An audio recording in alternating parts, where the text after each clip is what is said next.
Today we're meeting to discuss the Russia-Ukraine crisis. What is the end game? Before we do that, I want to make a couple of housekeeping announcements on behalf of the GSF, just to tell you about next meetings. On the 16th of March, we have an online meeting. General Sir Richard Barrons will be in conversation with Brian Class about his book, Corruptible, Who Gets Power and How It Changes Us. That's on the 16th of March. And a week later, on the 22nd of March, in a hybrid meeting with an audience and people online, Mark Sedwell, Lord Mark Sedwell, will be talking to the Right Honourable Jack Straw about contemporary events, and I'm pretty sure I know some of the things that they will be speaking about. This session is following our normal format, so we'll have 1 hour. For those of you who are watching online, please do ask questions. Use the Q&A function on your system, and we'll curate the questions and we'll ask them on your behalf.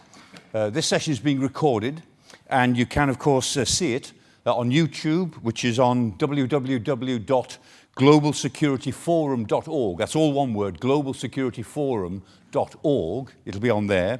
You can also see it on Twitter, or you can access it on Twitter, which is hashtag GSF Events Day. Again, all one word, GSF Events Day, all one word. And I've been enjoying to ask you as well, now that we are getting over the pandemic, thank goodness, like the Chancellor himself, we're now thinking about our housekeeping, and please consider your subscription dates. Now we've got to start to get some money back in, having kept the organisation going during the pandemic, and Jacqueline Jinks has kept the whole thing moving. We now need people to pay their subscription. So please, I've been asked to ask you, think about your subscription dates if you need to start to consider those things. So let's move straight on. When you're chairing an event, and you turn out to be chairing it right in the middle of the crisis of the event, there's normally a great sense of satisfaction. We got it right. We were so perceptive in setting this up X weeks ago or X months ago. In this case, I don't feel that we ought to be congratulating ourselves on it. I have a deep sense of real unease about all of this, I'm sure as you all do. I wrote a little piece yesterday called A New World Since Thursday. And that's exactly what it is, a new world since Thursday. And so it is the right time to be talking about it, and we've got the best people to speak about it. I'm going to introduce them just as in the order in which they speak. So I'm going to ask Tony Brenton to speak first. Everyone will know Tony. He's a great friend of us all here, ex-ambassador to Moscow, which is why everyone asks him to talk on these things. But let's not forget, 30 years in the Foreign Office, learned Arabic, dealt with the United Nations, did a lot on climate change, a great deal on the International Criminal Court, which I think will be more than a little relevant in light of present circumstances. And he's a Wilson fellow, a fellow at Wilson College, Oxford. He has a... Oh, I beg your pardon. Wilson College, Cambridge. I'm terribly sorry. Gosh, I really will start looking under my car now. I'm sorry. Tony has a reputation of not going along with mainstream opinion when it comes to Russia, and I find that he tends to be controversial, and he normally turns out to be right. More often than not, I remember the things he said 2 months ago, which seemed to be out of the mainstream, but my goodness, the mainstream seems to come to him. Anyway, without further ado, Tony, some headline points, please, and then we'll have a general discussion when we've spoken with have other speakers as well. Thank you, Michael, and thank you everyone for being here through the rigours of the tube strike. It's a slightly unnerving audience to face, because given the huge wash of publicity that's covered this crisis over the last 5 days, 6 days, doesn't it feel like an eon already? I'm sure you are all up to your eyes in knowledge of the detail of it and already have strong views on various aspects of it.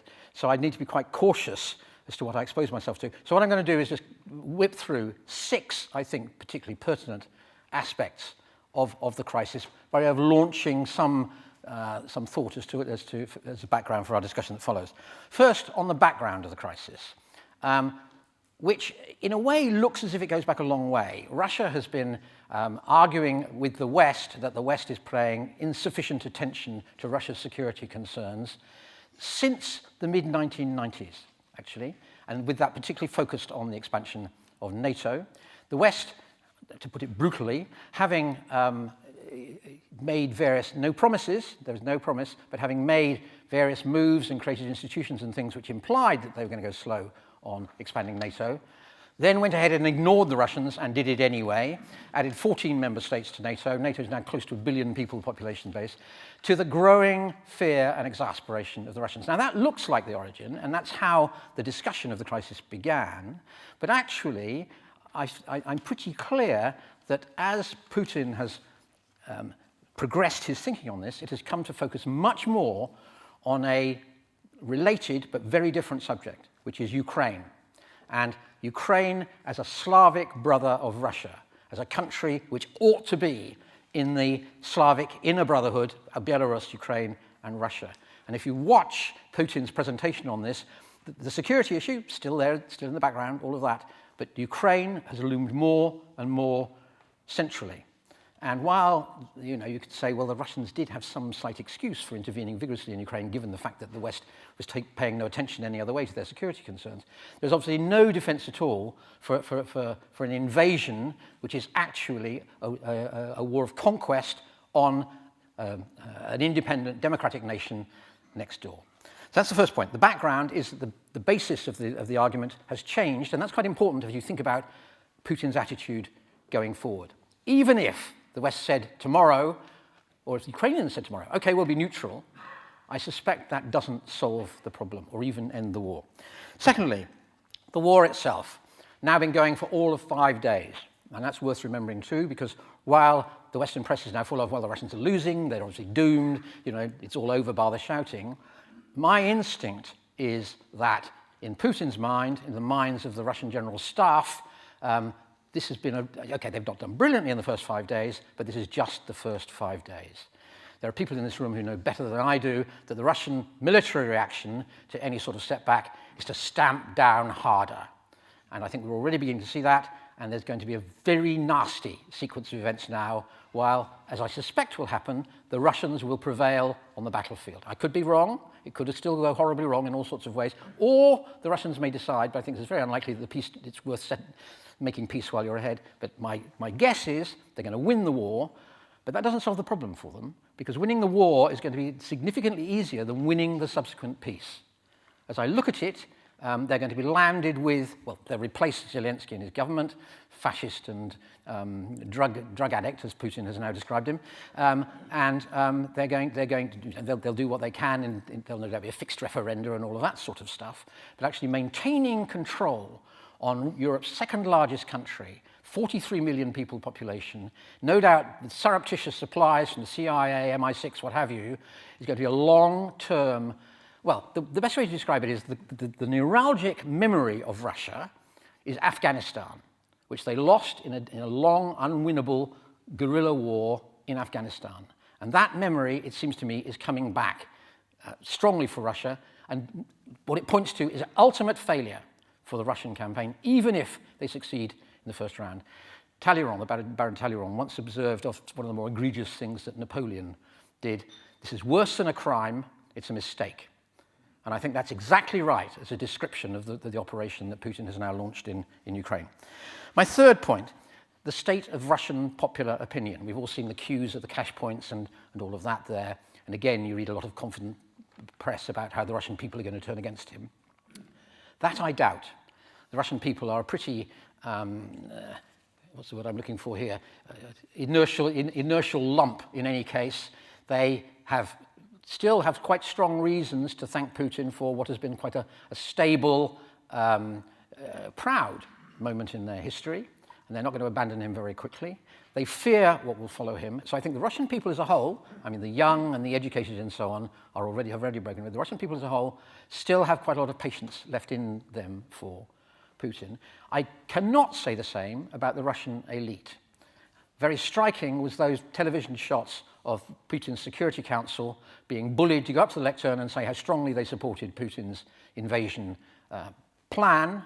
I'm not even sure, no, it wasn't a plan at the time, it was simply a plan to recognize the Donbass states. Obviously uncomfortable, obviously uneasy, obviously under pressure. Now, the main point about that is undoubtedly that unease was there before. But this is a body which, like every other Russian government body, when it appears in public, is beautifully choreographed. They all come up, deliver their lines, and you know, it looks as if there's sweetness and harmony and total understanding among them. That was not the case at that meeting, which is a major breakdown in the sort of discipline which Putin normally exerts over his elite. I still have friends and contacts out there whom I talk to quite a lot, who have are increasingly baffled by what their president is up to. These are people who speak up for the regime, speak up for their country, but are finding it harder and harder to do so. And I think if there is an upcoming challenge to Putin, and this is quite the reverse of what many people, well, actually I expected. If there's an upcoming challenge to Putin, it's not going to come from the people as a whole, it's going to come from within the elite. Fourth point, sanctions. Haven't we done well? I mean, I am, frankly, massively impressed by the speed with which the sanctions have been pulled together and the effect that they're already having. But let's not kid ourselves that this is going to change Russia's approach in the short term. This is a Russian regime which cares much more about national security and national pride than it cares about the economic prosperity of the country or the people. They've been able to see off the sanctions which were imposed on them after the seizure of Crimea in 2014 relatively easily. I think they were probably expecting to do the same this time, which obviously they're not going to be able to do. But it's going to be quite a long time before those sanctions hit where it really matters, which is against Russia's war-making ability. So it's been a fantastic display. It's a demonstration of Western unity and force. It's been very impressive indeed. I suspect also in the eyes of the Russians, but I don't, if anything, it will reinforce their determination to see this thing through. Fifth point, Putin. You'll actually see an article by me in the Daily Telegraph tomorrow saying this again. I used to obviously to work quite a lot with Putin when I was British ambassador. This was a long time ago, 10 years ago. And at that time, I've dealt with quite a lot of politicians, and he was among probably the most single-minded, clear-thinking, best briefed, cunning in a way, but knew where he was going, knew how to handle it, observed the decencies. So he called, you know, President Biden Mr. President, and he didn't call him a fascist and a drug dealer. He completely coherent. If you heard him give a speech, the speech came out in lovely Russian, impeccable grammar, beautiful argument for whatever he was arguing. Even when he lost it, which he did theatrically from time to time, and you know, ranted a bit, the ranting was clearly pre-scripted in his head and came out as a rather coherent rant, if I can put it that way.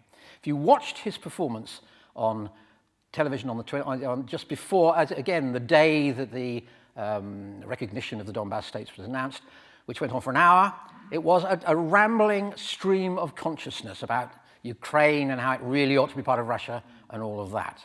It was utterly not the Putin whom I knew. Similarly, the launching of the invasion, the Putin I knew calculated his risks. He seized Crimea, but he costed it first. There was virtually no risk to it because he'd done it in effect before anybody really noticed. He went in to support Bashar al-Assad, contained, manageable, risk to Russia was small. This invasion, the Putin I knew would never have done, which raises in my mind the quite serious question of who is the 2022 Putin? And the answer, I think, is a man, I'm speaking more or less private here, who's to some extent has lost his rocker, to some extent has become obsessed with the Ukraine issue, become obsessed with creating his place in history by drawing Ukraine back into the Slavic fold. So this is not a reasonable Russia-motivated war. This is a war about some sort of Slavic vision. And that, of course, is the most difficult sort of challenge to deal with if you've got a man with a bee in his bonnet. And that then raises the question, because, of course, Putin has mentioned the possibility of using nuclear weapons. He's actually mentioned it one way or another 3 times now. Now, we in the West have, on the whole, more or less dismissed it. We said, you're irresponsible. What are you talking about? Of course you're not going to do it. And we have good reasons for believing that. Russia would very likely, in any sort of nuclear exchange, suffer at least as badly as whoever he directed his weapons against. But, and there are books from the Cold War on this, dealing with a rational negotiator on nuclear weapons, where the calculations are straightforward, and dealing with a non-rational interlocutor on the issues of nuclear weapons are 2 rather different things. So I think we have probably paid insufficient attention to the danger of nuclear weapons rising in their prominence in this in this crisis. And the last point I would make is just focusing on the longer term. As I say, I think Russia is ultimately going to lose, but it could actually take quite a long time. It's obviously going to produce a much more unified West, and actually a much more unified, I hope, transatlantic West. You could see the fraying of the US-European links. Biden has done a brilliant job in pulling Europe together with what he's done over the last few weeks. My worry, I mean, okay, let me show you my final nightmare, is that we win, which sooner or later I'm sure we will. Putin retires with his tail between his legs, which I'm pretty clear that sooner or later he will. But we then do a 1919. This is Russia on its knees again, with no mercy, therefore, for the aggressor and the offender and the no doubt breacher of all sorts of human rights conventions and so on. Back in the doghouse, disarm them, isolate them, all of that, and we then save up this same problem for 30 years again down the track. Thanks very much. Tony, thank you very much indeed. That's a really perceptive final point, if I may say. And also, your other points are very well taken. Thank you. Let's move on to Ming Campbell, Lord Campbell of Pittenweem. Ming has been known to all of us. I'm grateful for the fact that he is a member of our Global Security Forum Advisory Board. He has a long career as a parliamentarian, as everyone will know, from MP for North East Fife, leader of the Liberal Democrats.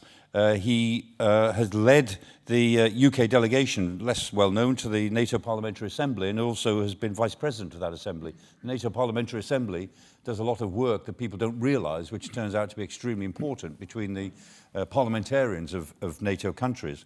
He sat on the Intelligence and Security Committee, and of course we know him as a learned commentator on international affairs, which he's made his specialism for most of his life. A bit less well known is the fact that he is an Olympian. He was in the Tokyo Olympics in 1964 as a sprinter. He was the 100-metre record holder for 7 years, the British 100-metre record holder. He led the British athletics team in 1965 and 66. And I think I'm right in saying, Ming, that you are still the holder of the Scottish 100 yards record, right? He's still in the books. He's the fastest Scot over 100 yards. Nobody's betted it because they no longer race in imperial measures. And of all of the things I admire about Ming, and there are many of them, the thing I love most about him is he's the holder of the 100 yards record in Scotland. It's wonderful. Anyway, sorry, Ming, over to you, sir. Well, as some of you may know, I'm a lawyer by trade. And there's nothing better than being a fast lawyer, I can tell you. And lawyers have got an expression which is brevitatis causa. For the, as its Latin name suggests, I'm going to adopt what has just been said so well by my fellow panelist, which means that several of the pages that I might have given you are now superfluous. But I just want to make one or two points in relation to how we got there, or how we got here. Because if you listen carefully to what Mr. Putin has said, it's as if the people of Ukraine have been assisted to get where they are by a malign NATO and equally unhelpful European Union. And they have to be encouraged to return to the Russian heritage. But what Mr. Putin chooses is helicopter gunships, cruise missiles, and heavy armour. You would have thought you were trying to win the hearts and minds, and you might have approached the whole issue in a rather different way. We should, of course, have understood some of this, because he described what he was about to do as being peacekeeping. It's a pretty curious interpretation of peacekeeping, which may be why it achieved such intellectual integrity that it caused the endorsement of President Trump. But the signs have been there. There was the intervention in Georgia, the annexation of Crimea, support of independence for the Donbass, and currently meddling in Bosnia with the effect of helping to undermine the Dayton Agreement. And I approach this by saying this is a kind of 21st century colonialism. China practices it by lending you money that you can't afford. For Mr. Putin, at least on this occasion, death, destruction, and displacement are the mechanisms that he appears to choose. And we have to look forward. That's an entirely legitimate requirement of this discussion. Who believes that if he succeeds, he will be satisfied? Will he want more? And what more might he want? Well, Lithuania, Latvia, and Estonia come easily off the tongue. They might be thought to be easy pickings, not least because of the advantage of the Russian enclave of Kaliningrad. Kaliningrad, which lies between Poland and Lithuania, Kaliningrad upon which Russia has already deployed nuclear-capable missiles in the form of the Iskander. Now, these are members of NATO. They're members of NATO who are entitled to the protection of Article 5. And the truth is that if it were to get to that, then NATO would need professionalism, leadership, and unity of purpose to a degree which perhaps has not been seen for a very long time. And it's not easy to deduce and to conclude that sanctions would not be sufficient. But the interesting thing is to look at how Mr. Putin's actions are having unexpected effects. It's an application, if you like, of the theory of unintended consequences. Finland and Sweden, previously shy publicly of membership of NATO, but now discussing it publicly. Cooperative with NATO, but not committed to it. Consider Germany, reluctant to let the United Kingdom aircraft fly into their airspace to deliver defensive weapons to Ukraine. And now we're told that they are committing in reality. I say in reality because, of course, the 2% target, which was entered into at the summit in Celtic manner, is in many circumstances not achieved by members of NATO. But if Germany spends 2% of its GDP in real terms, then that will be the largest defense budget of any European member of NATO.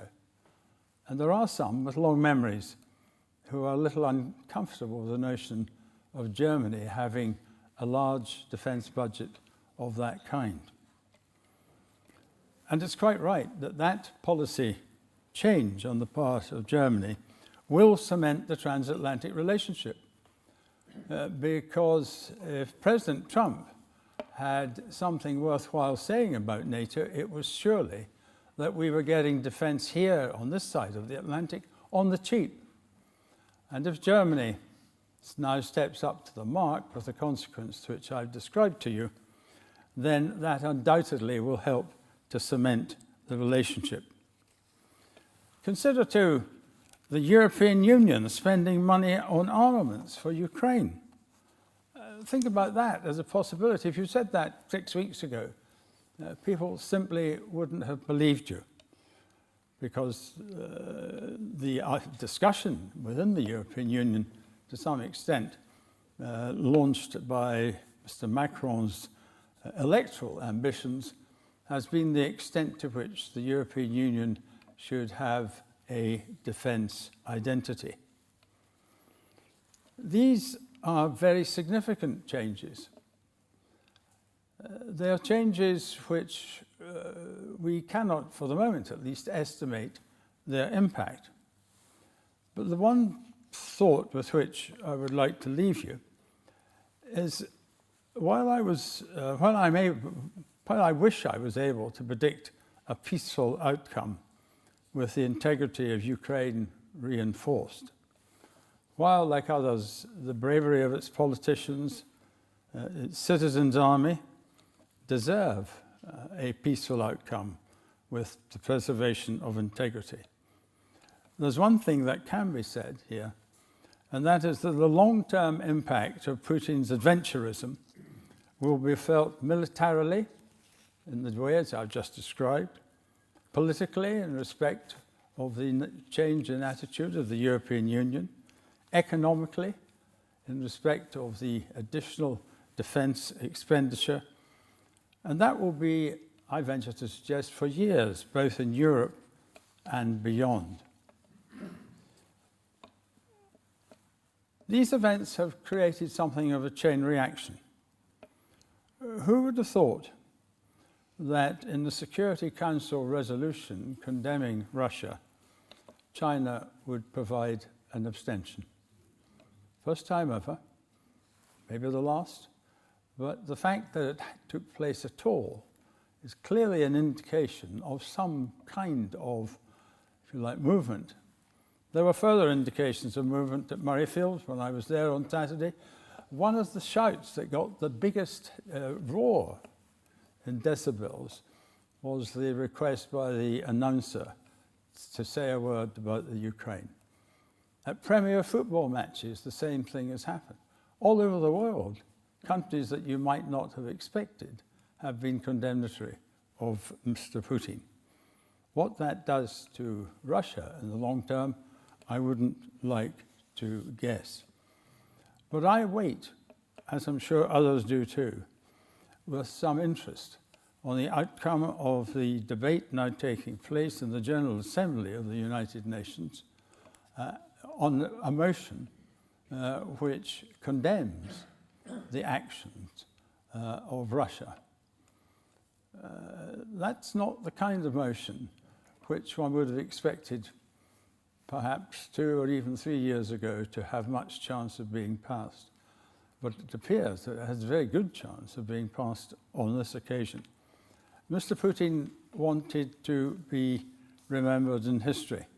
Well, he certainly is going to be remembered in history, not least for the fact that many of the consequences which have occurred as a result of his actions are wholly contrary to the interests which he was trying to serve. Thank you very much indeed.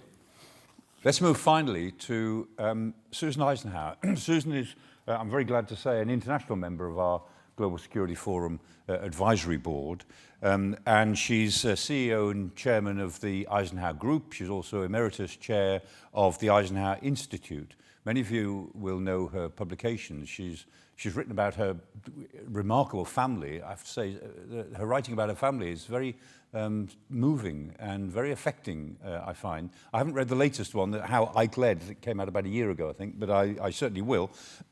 But she's also written many other policy books. Partners in Space is the one I know best, about the Russian-American collaboration in space since the end of the Cold War. More importantly, she has spent a lifetime studying both the Soviet Union and then Russia. She's coupled that up with studying nuclear politics, nuclear weapons, civil nuclear power, energy. She has a number of distinguished academic posts involved at MIT and Harvard, and she's consulted and acted as consultant to a number of different American administrations. Susan is thoroughly in the policy analysis business, and given that she covers, naturally, Russia, energy, nuclear issues, as well as her own understanding of the American political system, she couldn't be more appropriate than now to what we want to talk about. We don't see you often enough in London, Susan. I look forward to seeing you again when you're here, but it's great to see you on screen. Susan, over to you. Well, thank you very much. I am so disappointed not to be with you in person, and I certainly hope to rectify that. In any case, I should say after that wonderful introduction that you might wonder how it all fits together. Indeed, if one is involved in the, well, at that time, the Soviet Union and then Russia, you had to be competent in arms control and energy issues. And I have to confess that I have, for the last 15 years, spent less time in this area. It seemed that things were going along in a rather predictable fashion, but certainly with this crisis, I've been drawn back into reflecting not only on what I saw for those 27 years that I traveled there intensively, but also to try and square that with what's going on in our country and what you might or might not be able to expect from the United States, especially as we go into a very contentious political time, starting with the midterm elections in November, and then, of course, the presidential campaign in 2024. So let me say I would like to associate myself with the comments of our two distinguished speakers before me. Certainly, there is a great element of Russia's connection with Ukraine and Belarus. As a matter of fact, let's remember that it was the Belovesh Accords that actually brought about the collapse of the Soviet Union. This was Russia, Boris Yeltsin, Leonid Kravchuk of Ukraine, and Stanislav Sushkevich from Belarus that met in this forest and put the Soviet Union out of business. So there is certainly that shared history as well. And I think Putin cares a lot about that. But I don't think it's ever going to go away, either in Putin's mind or in the mind of the elite, that the West, in their assessment, has been operating using double standards all these years. Who was it that aggressively attacked a country that had not threatened us directly in 2003, but the United States in Iraq? This is the way the Russians look at it. We don't need to get into whether we were right or wrong on that subject, but there is a long list of complaints and grievances they have in that area. If you will allow me to get back to what I was going to say about my original remarks, I'd like to start out with the fact that in the United States of America today, there's literally no debate. And I agree that there is nothing to say about Vladimir Putin's incursion into Ukraine, except that it's illegal, immoral, and absolutely outrageous. But I will say, which is something that has not come up in the United States much, is that nuclear powers have responsibilities. And we are in danger of creating such an environment, at least in the United States, that any kind of expansion of contacts during this very dangerous period would be rejected by the public.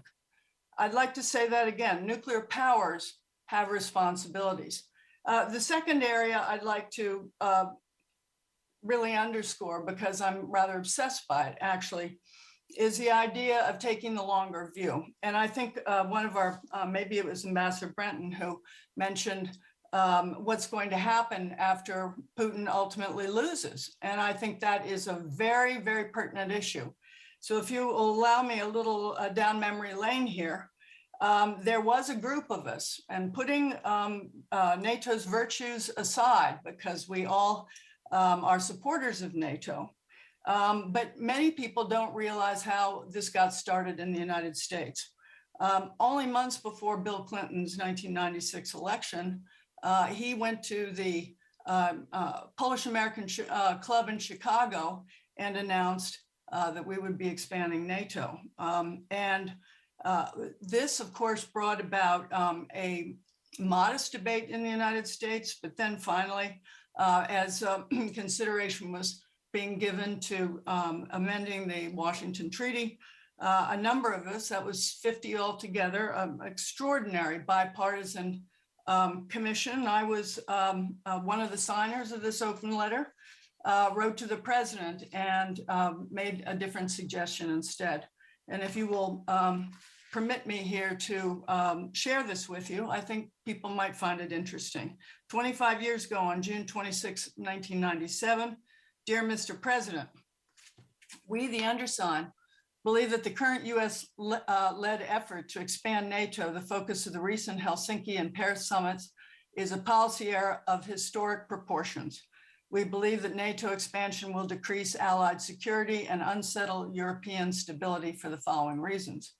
In Russia, NATO expansion, which continues to be opposed across the entire political spectrum, will strengthen the non-democratic opposition, undercut those who favor reform and cooperation with the West, bring the Russians to question the entire post-Cold War settlement, and galvanize resistance in the Duma to nuclear weapons treaties. START 2 and START 3. In Europe, NATO expansion will draw a new line of division between the ins and the outs, foster instability, and ultimately diminish the sense of security of those countries which are not included.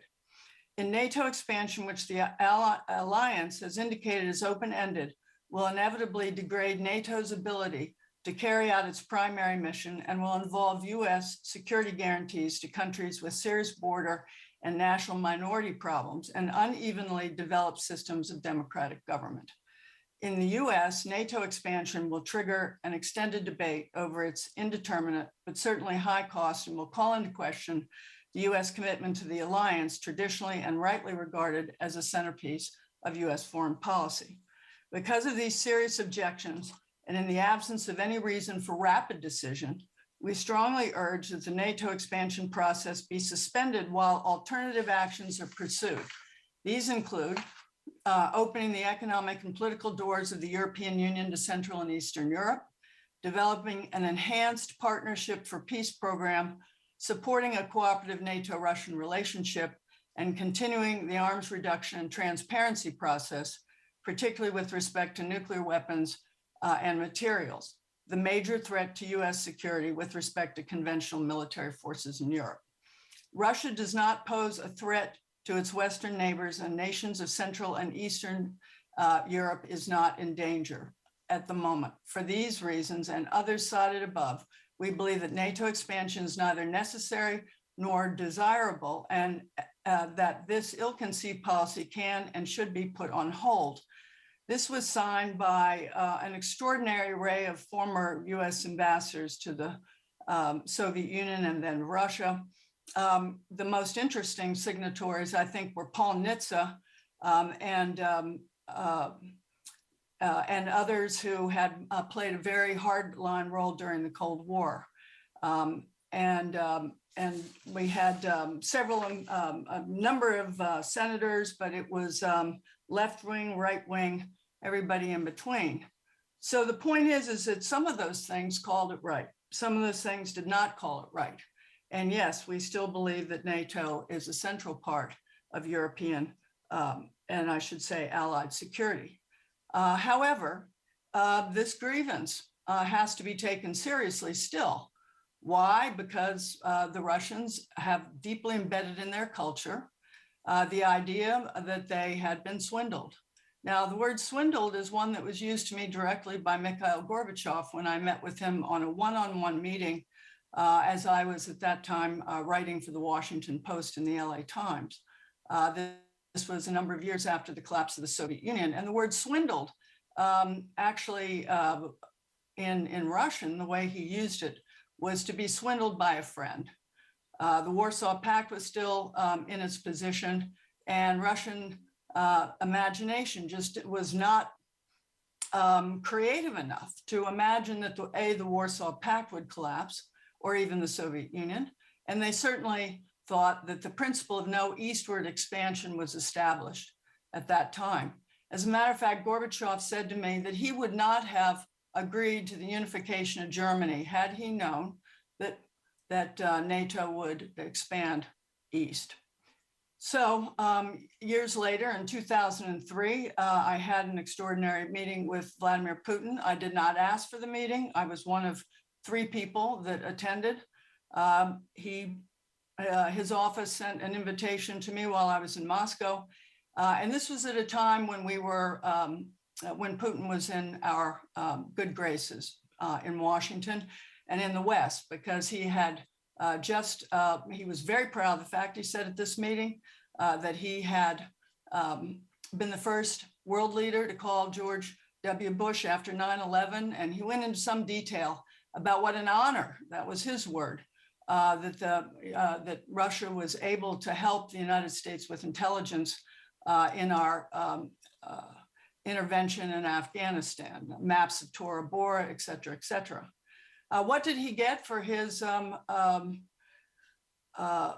expression of desire, the signals he sent to the United States and others? Let's see, we abrogated the ABM treaty, the colored revolutions within the 3 former Soviet states to his south began to bring into the minds of people in Moscow that perhaps there was a regime change objective in the actions that took place to their south. Then we had the missile defense site debate in Poland and Romania that we prevailed on that one. And then in 2008 at the Bucharest summit, Ukraine and Georgia were given a path to membership in NATO. This is no defense of Russia, what I have just outlined here. They illegally annexed the Crimea and parts of, parts of Donbass. But for 23 years, the Russians have asked us to stop. And for 23 years, we have tended to ignore issues that are actually of some security, some objective security concern. And so I believe that, and I believe everything our two previous speakers said, but if you have a man who is not the way he was in 2003 when I met him, and not the way he was when Ambassador Brenton was in Moscow, you add that to his firm conviction that he has had enough. And what is left to him as options? Either to surrender, withdraw, or buckle down and win this, which I think there is a real chance he will. How far he will go should be a source of enormous concern. So let me say it one more time. Nuclear weapons powers have responsibilities. And here are my three concerns quickly. In conclusion, cybersecurity and their potential interconnection with nuclear capability.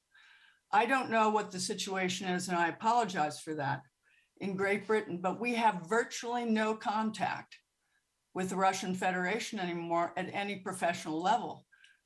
We have only a handful of Americans in the embassy in Moscow, and handful would be probably about the right number.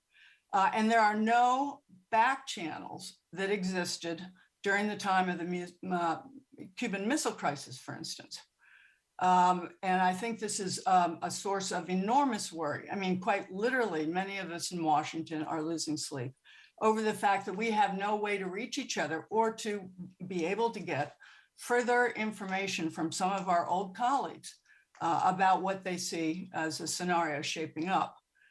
Finally, I should say number two, given the harshness of the sanctions, which I certainly support, the sanctions that we have undertaken, but where is the off-ramp?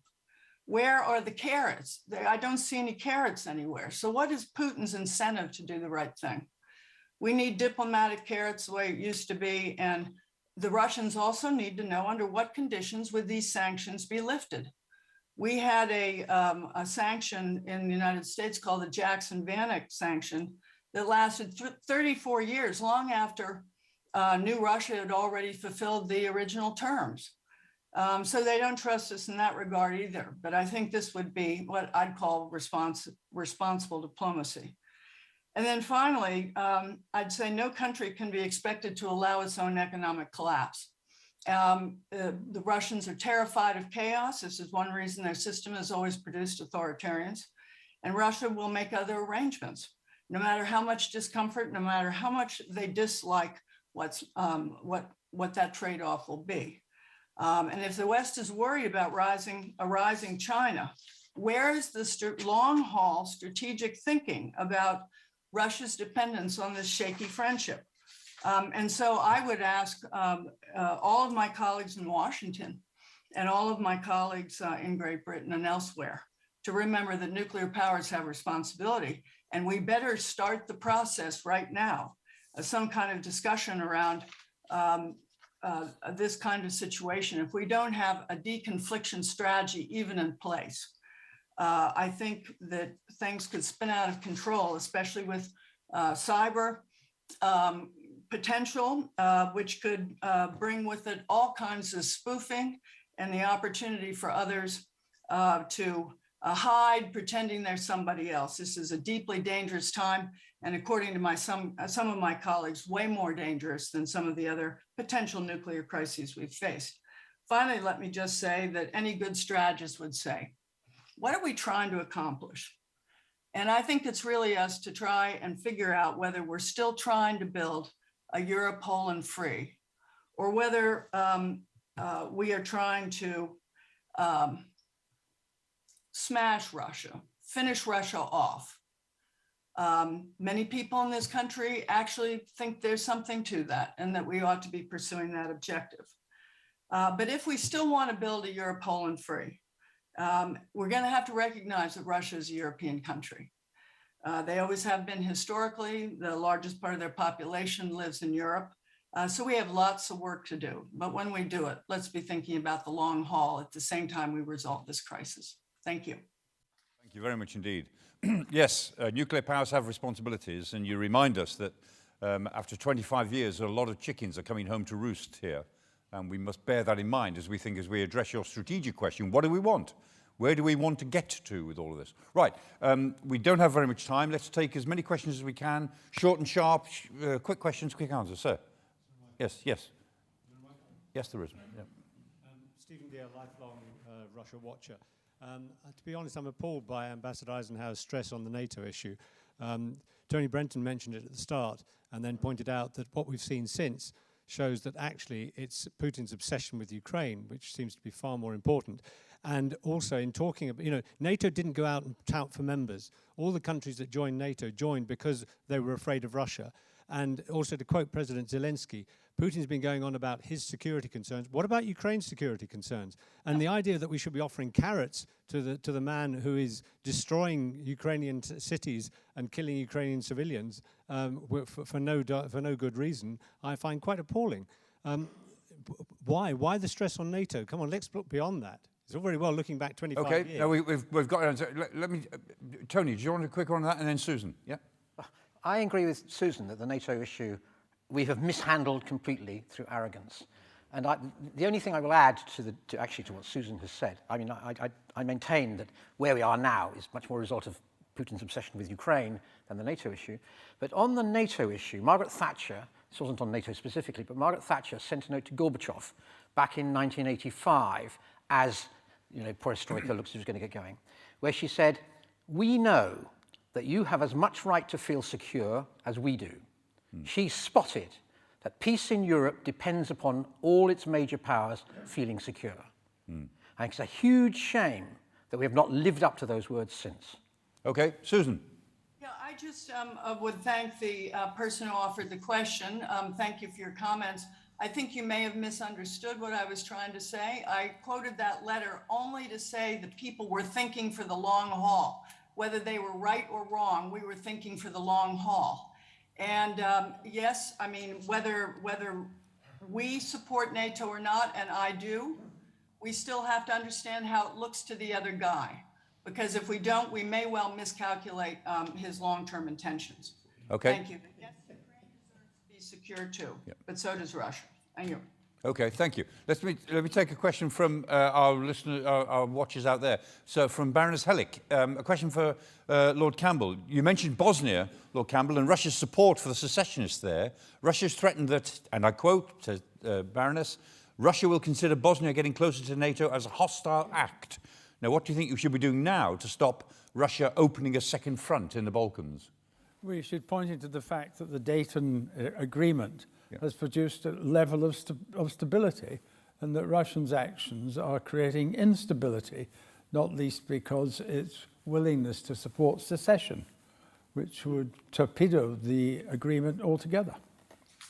Okay. Lord Hannay. David Hannay, House of Lords, European Affairs Committee.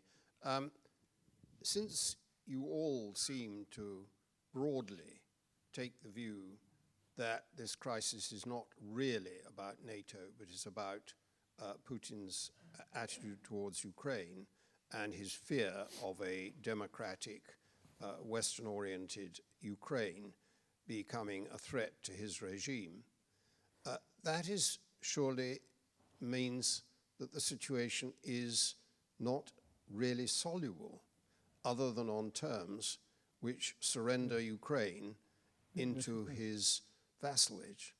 And that's rather serious in that case, because so a lot of theorizing about how we could offer him not to make Ukraine a member of NATO for X years. Well, that's all by the by. If your analysis, which is mine, which is that of Anne Applebaum, which is that of Snyder and other very distinguished people, it's not quite clear how it could be solved.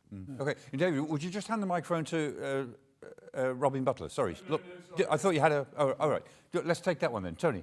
Okay, I mean, the answer to David's question is that Putin is obsessed with Ukraine, but even the Russian security establishment is not obsessed to anything like the same extent.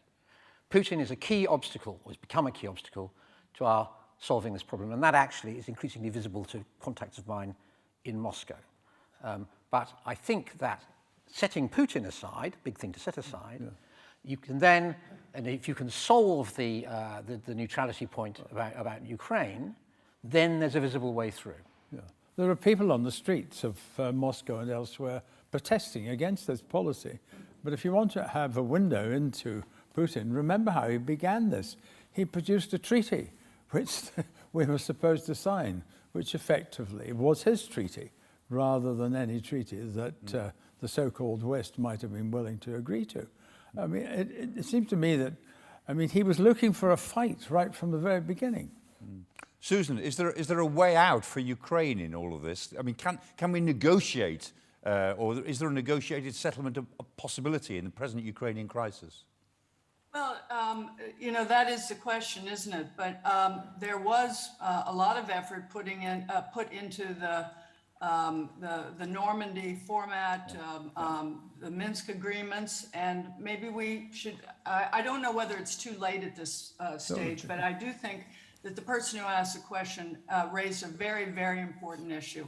And that is that we have sort of walked into a kind of civil war set of circumstances where the East and the West have not found ways forward in Ukraine. And we must work towards that. Everything depends on it for the security, the longevity, and the territorial sovereignty of Ukraine, which I fully support. Okay. But I do think that it would be worth revisiting at this stage, perhaps, or as soon as we can, the basic principles that were outlined in Minsk and agreed to by a number of parties, including Russia and Ukraine.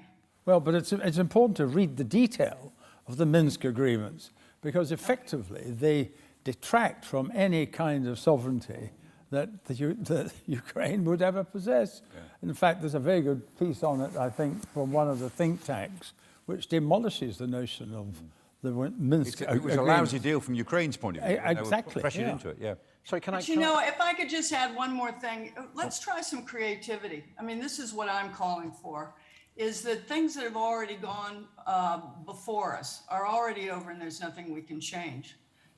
So I would really, there's so many creative people in your country and in Europe and in the United States who are eager to find a way out of this, but we've got to maybe think out of the box. Think out of the box. Okay, sorry, thank you. Can I just add a point? Go on, very quickly. Yeah, Minsk, I'm afraid, is dead. For the reason that Ming has given. So someone rather elegantly referred to it not so much as a red herring as a dead duck. But there is a solution, at least a temporary solution to the Ukraine problem, because Ukraine is not in any case going to be in a state to join NATO for probably a couple of decades. The negotiating solution that they didn't find back in December was you somehow encapsulate that, you put on ice what happens to Ukraine thereafter, you hold off the war. Now that was torpedoed by Putin's obsession with taking Ukraine back into the great brotherhood of Slavic peoples. But this is doable. Okay. One very dramatic question online from James Bowden, which I think is a simple answer. Whatever your answer is, if Putin ordered an attack on NATO and or the use of nuclear weapons, do you think the order would be obeyed? Tony Brenton. I fear that it might be, actually. Okay. Susan, would the order be obeyed?